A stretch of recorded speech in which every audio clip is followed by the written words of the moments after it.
तारेवर बसलेले हे पक्षी म्हणजे इंडियन पाईड स्टार्लिंग्स. मी आलोय विरारला एका वेटलँडमध्ये.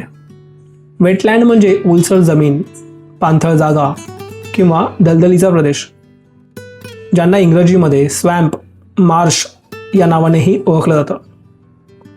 आज बरीच थंडी आहे आणि धुकंसुद्धा पसरलंय. त्यात या जळणाऱ्या कचऱ्यामुळे धुराची आणखी भर पडली आहे. आज खास इथेच यायचं कारण म्हणजे विंटर मायग्रेटरी असणारा एक पक्षी इथे साईट झालाय आणि त्याला पाहायला आजची ही बर्डिंग ट्रिप. पण खूपच दुर्कट वातावरण असल्यामुळे आम्ही जवळच एका ठिकाणी जाऊन अमूर फाल्कन दिसतोय का ते पाहण्यासाठी आलोय आणि तो आम्हाला दिसलाही. अमूर फाल्कन सुद्धा हजारो किलोमीटरचा प्रवास करून या ठिकाणी थांबतो आणि पुढच्या प्रवासाला लागतो, तो थेट आफ्रिकेपर्यंत.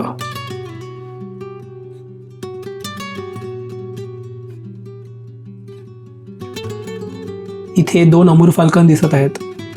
त्यातील एक फिमेल तर दुसरा इमॅच्युअर मेल आहे. दूरवरून येणाऱ्या या पक्षाला पाहण्यासाठी बरेच पक्षीप्रेमी येत असतात.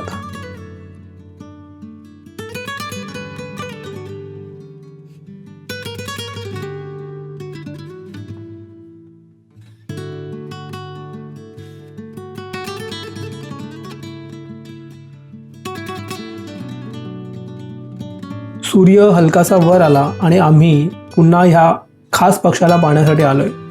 समोर दिसणाऱ्या या उंच गवतामध्ये आपल्या त्या पक्षाचा अधिवास आहे.